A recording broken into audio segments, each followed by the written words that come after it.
Olá, seja bem-vindo e bem-vinda ao nosso Meu TV. Eu sou Gabriela Veras, apresentadora aqui do nosso meio, do nosso canal aqui no YouTube. Estou diretamente de Recife para a gente lançar a nossa 11ª edição impressa, mas antes disso eu vim conversar com a pessoa que faz o mercado local. Estou falando com Danilo França, sócio e VP de Estratégia e Dados da agência Li. Danilo, é um prazer tê-lo aqui. Muito obrigada pela sua participação no nosso Meu TV. Eu queria que você começasse aí se apresentando, contando um pouquinho do seu cargo aqui, o que é que você faz e como você pensa a estratégia pensando no mercado de Recife e Nordeste como um todo. Em primeiro lugar, eu queria agradecer o convite, desejar boas-vindas para o nosso meio que está aqui aportando em Recife. E a minha chegada aqui na Lin, ela tem uma construção. A Lin ela vai fazer 5 anos, então eu acompanhei o nascimento dela atendendo a Lin. Eu trabalhava na área de negócios da Globo, já conhecia os sócios fundadores, que é Lucas e Newton, eram meus amigos de mercado, E a gente começou essa relação principalmente com o segmento de bet, onde é o principal hoje ativo e principal cliente da Lin, apesar de ter outros segmentos de automotivo, construtora, indústria de limpeza. E a gente começou essa relação tem uns 4 anos, nessa relação agência e veículo. Foi quando, no final do ano passado, a gente entendeu que precisava fazer esse movimento para somar aqui, agora do outro lado da linha. A gente sempre diz assim, que é ficando na mesma mesa, mas mudando a posição das cadeiras. Foi quando eu assumi aqui a área de estratégia de dados, que é uma área que é composta por mídia, planejamento e todo o instrumental de dados e pesquisa que a gente tem aqui na casa. Então dar continuidade é o que a Lin sempre fez, sempre o olhar muito focado no dado, na informação, mas estruturar essa área e fazê-la crescer e reforçar o time. Então a trajetória da minha chegada aqui foi para conduzir essa grande área, tão importante hoje na comunicação, que é a área de dados e estratégia. Muito bom, queria entender o começo dessa história, Você é formado em comunicação social, com habilitação para publicidade, e eu queria que você contasse como veio o seu interesse pela comunicação, Como você viu, eu gostaria de trabalhar com isso.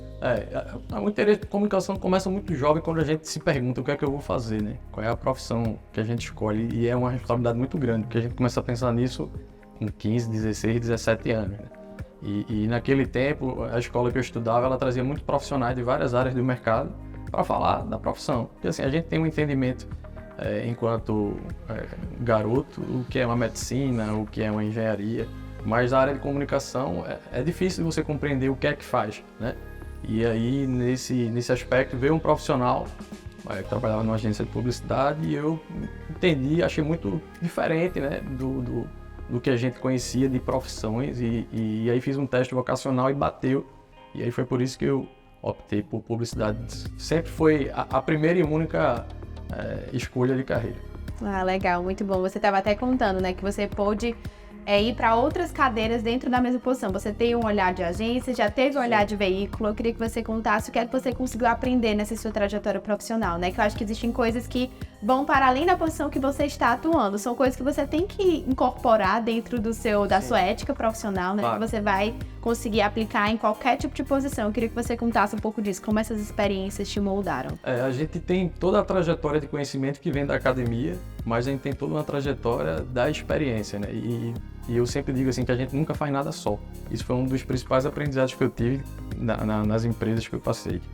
O coletivo é que é mais forte. Então, eu tive a sorte de ter sempre trabalhei com gente muito boa, mas eu sempre destaco assim, o papel da liderança por onde eu comecei, Então, eu comecei lá em 2007, 2008, eu tive uma figura, um amigo querido, que é Fred Teixeira, que foi quando eu comecei a entrar na área de mídia. A gente trabalhou junto em duas agências diferentes. Então, eu comecei ali no varejo segmento automotivo, depois atendi o Walmart, que é a bandeira do bom preço, que tem lá em Fortaleza também, que é outra escola. Aí de lá, fui para outra agência, onde eu tive a sorte de trabalhar com o Nilson Samico, que é uma referência do Brasil de mídia e de pessoa, E um terceiro líder que eu devo muito, sou muito grato, na última passagem que eu tive, foi Yuri Leite, que é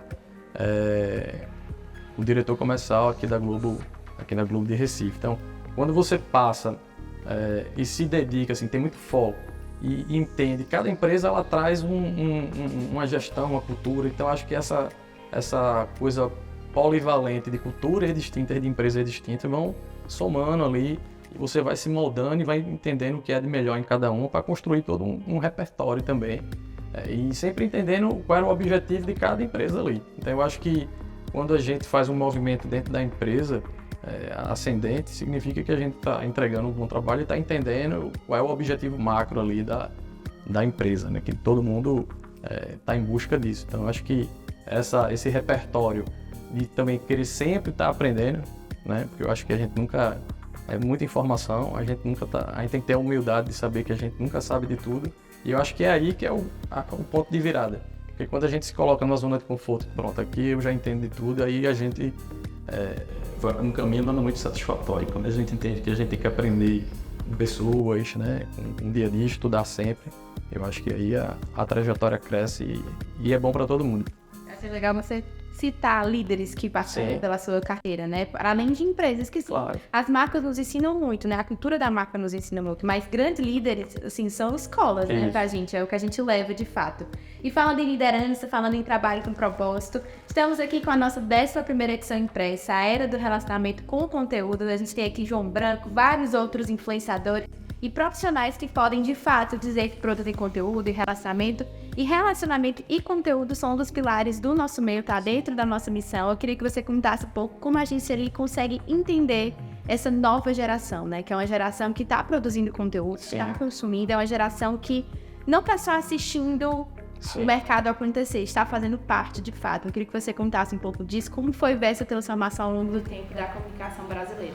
E essa transformação ela é muito fruto da internet como um todo, né? Da evolução da internet, essa exigência dessa conversa que antigamente era um broadcast, né? Muito unilateral, e aí quando você vai para esse socialcast, né? Que é essa mão dupla, que as marcas tiveram que se colocar ali e entender. E aí quando a gente fala de marketing e relacionamento, assim, a gente não sabe qual é o que vem primeiro. Você cria um conteúdo relevante para criar um relacionamento e ao mesmo tempo o relacionamento. O aprendizado sobre aquele marketing de relacionamento, aí a gente está falando de dados, né? Você vê que tudo por trás do que a gente entrega tem uma orientação de dados, é o que também nos fornece informação para a gente continuar criando um conteúdo relevante e assim vai se retroalimentando, né? E principalmente nessa cadeia de gerações tão distintas que a gente tem hoje, né? Como é que a marca se comporta no TikTok, que é diferente de um comercial de TV. Então, além de ter a adequação cultural por região, por local, por público, também tem que ter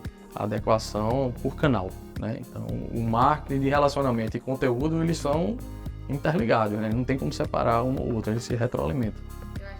Recente eu estava no evento falando sobre algumas tendências que foram apresentadas na NRF 2024, né?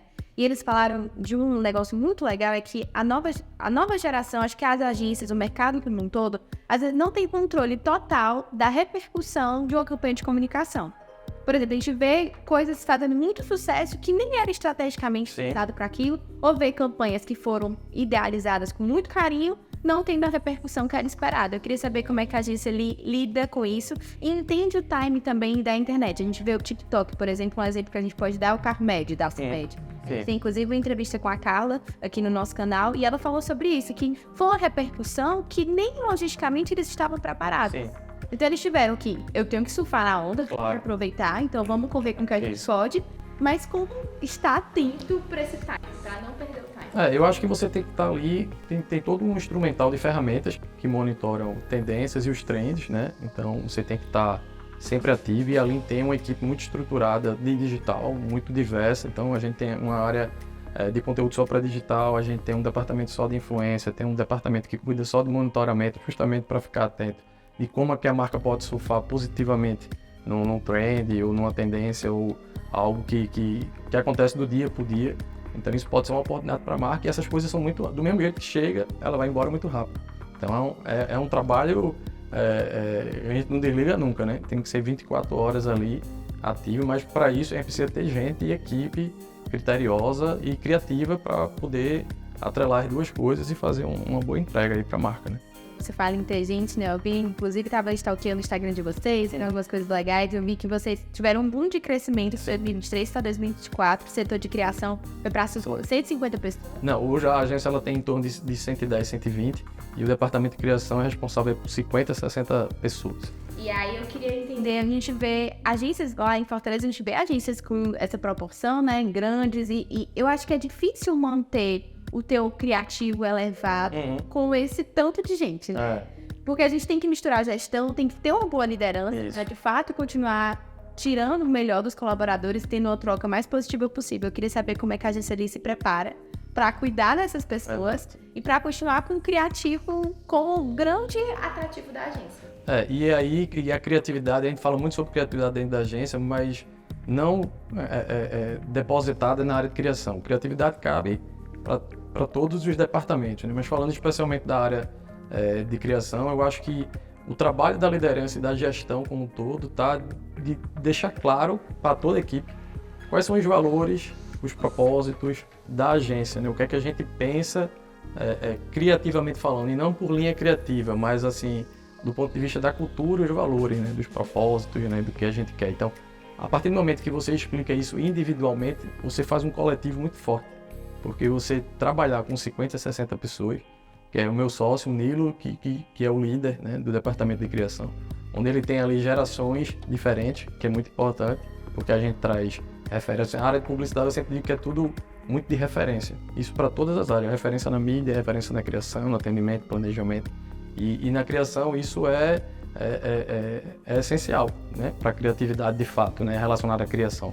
Então é um dever constante, que a gente tem que estar sempre falando de cultura, né? Eles entendendo o propósito. A gente tem um alinhamento muito grande de metodologia, onde a criatividade ela é alimentada por dados. Então tem todo um trabalho junto com o pessoal de planejamento, de pesquisa, que a gente apresenta, a gente disseca todo e qualquer problema do ponto de vista de problema mercadológico, né? Então eles já participam desde essa etapa, porque quando eles forem desenvolver o talento deles criativamente, respondendo a algo fundamentado. Então a gente tenta trazer cada vez mais uma ciência exata à área de comunicação, com propósito e com fundamentação. Eu acho que a palavra é muito essa. Assim.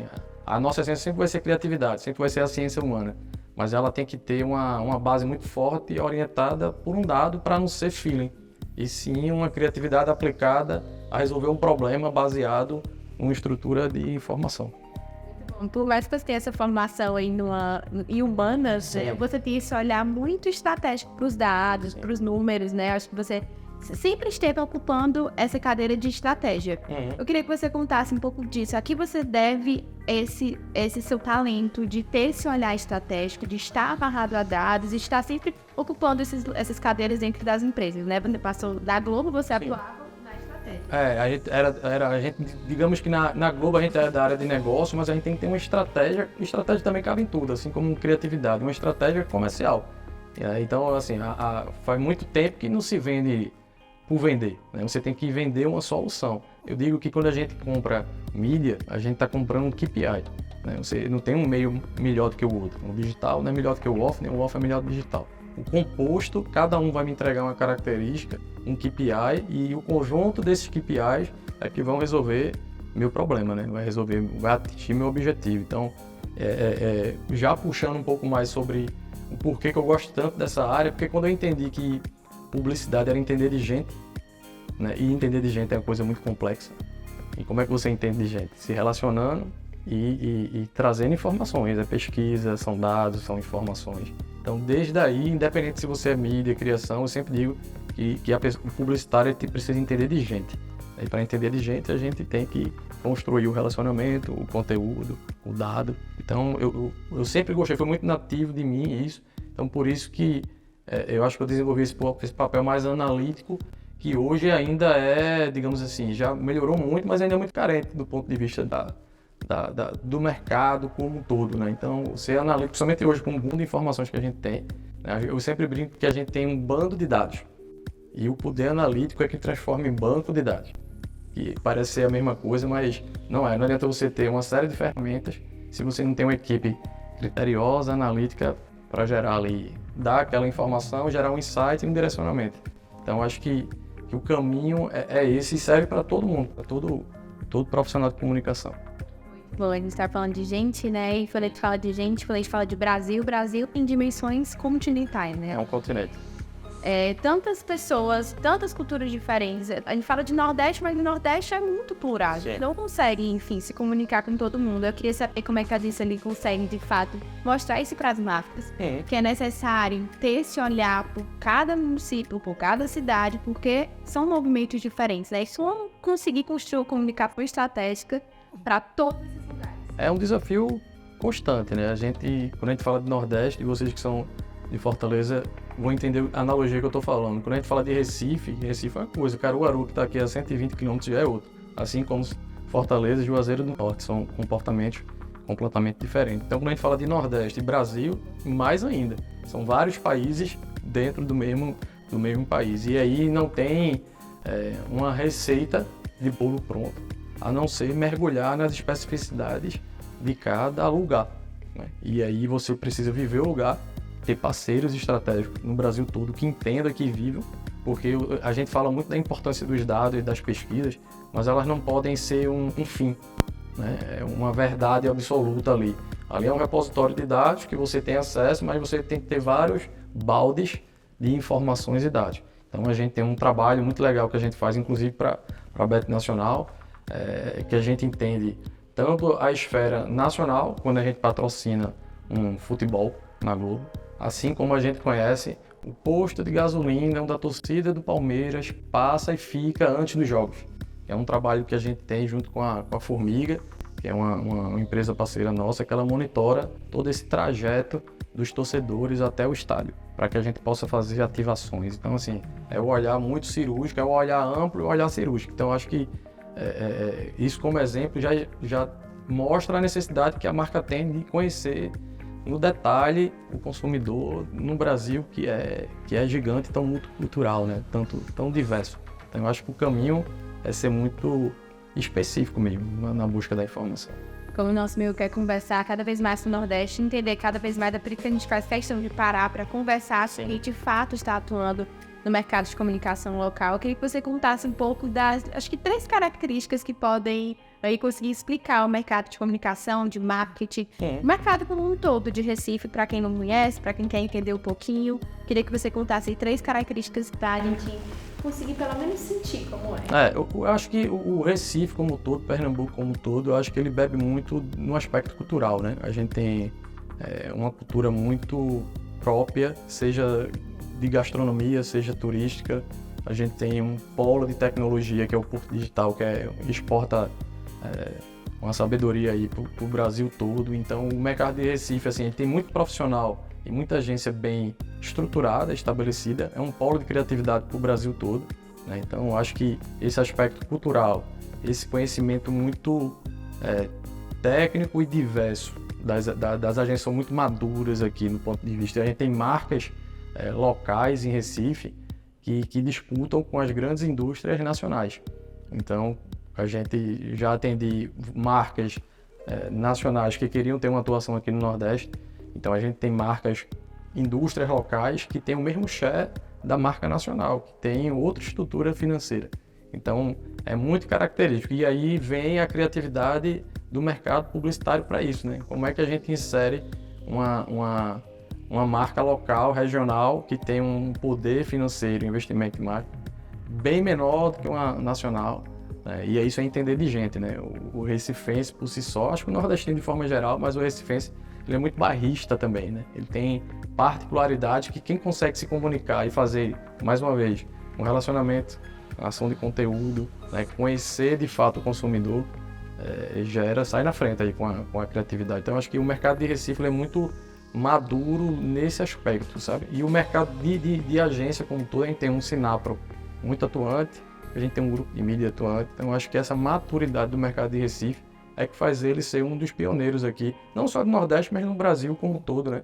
Quando as agências e marcas nacionais olham para o mercado nordestino e vê Recife também ali como um braço para atender as grandes marcas ali também no Nordeste. Então, quem vir para cá tá bem atendido. E falando agora de 2024, eu queria saber quais são os planos da agência ali. A gente vê o time aí crescendo cada vez mais, com marcas grandes aí no portfólio de vocês. Eu queria que vocês contassem o que é que vocês têm planejado para 2024.